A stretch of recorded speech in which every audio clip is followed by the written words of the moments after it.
আজকে আমার সোফাটা আমি রং করব। আপনারা আমার পুরো ভিডিওটা দেখুন। আপনাদের শখের ফার্নিচারটা আপনারা বাসায় বসে আপনারা নিজেই রং করে ফেলতে পারবেন। তো প্রথমে কিন্তু আমি সোফাটা ভালো করে ওয়াশ করে নিয়েছি।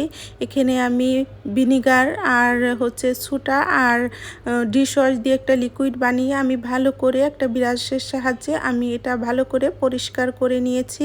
কোথাও যেন ময়লা থাকে না, তাহলে রংটা কালো কালো লাগবে। এই ডিশ ওয়াশটা আমি বানিয়ে কিন্তু আমি পরিষ্কার করে নিয়েছি। এখানে আমি 1 কেজির মতো নিয়েছি স্প্রিট আর 1 কেজির মতো নিয়েছি থিনার। এই থিনার দিয়ে আমি গালা দিয়ে ভিজাবো। এটাকে গালা বলে। এই গালাটা রং করার পরে দিতে হয়।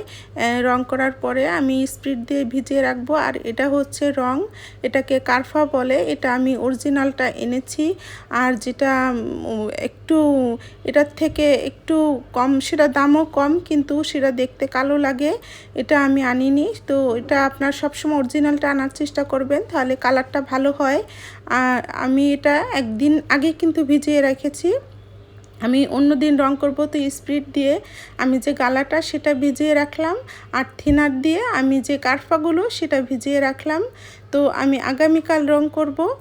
তো আমি সব কিছু এটা রেখে দিয়েছি। এখন আমি দেখছি এটা একটু ঘন হয়েছে কিনা। তো ঘন যদি হয়ে থাকে তাহলে আরেকটু এখানে থিনার অ্যাড করার প্রয়োজন ছিল, তা ঘন নেই। তো আমি এখান থেকে নিয়ে একটা মালসার মধ্যে পুরনো একটা মালসায় নিয়েছি।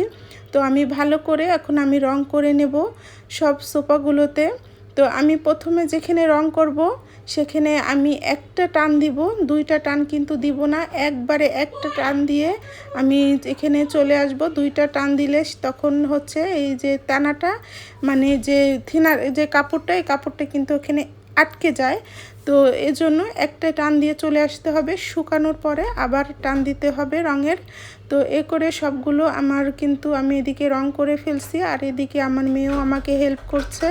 ও আমাকে ব্রাশ দিয়ে ফুলগুলোর মধ্যে একটু রং করে দিচ্ছে। তো রং করা কিন্তু প্রায় শেষের পথে। আমার সবগুলো রং করা হয়ে গেছে। এখন আমি যে স্প্রিট দিয়ে গালা দিয়ে ভিজিয়ে রেখেছিলাম সেটা দিয়ে আমি আরেকবার একটা টান দিব, তাহলে একটা গ্লেজ চলে আসবে। আর যেহেতু পুরনো ফার্নিচার 2 বার রঙের টান দিলেই হয়ে যায়, 3-4 বার দেওয়া লাগে না, তাহলে কালো হয়ে যাবে। তো আমার কিন্তু হয়ে গেছে। এখন আমি এই স্প্রিট আর থিনার ভিজানোটা দিয়ে একটা টান দিব। তো দেখুন একটা চকচক করছে ফার্নিচারগুলো। তো আমার রং করা কিন্তু হয়ে গেছে। কেমন হয়েছে অবশ্যই কমেন্টে লিখবেন। তো যদি আপনাদেরও ভালো লাগে, আপনার বাসায় ফার্নিচারটা আপনি নিজে রং করতে পারেন। ভালো থাকবেন।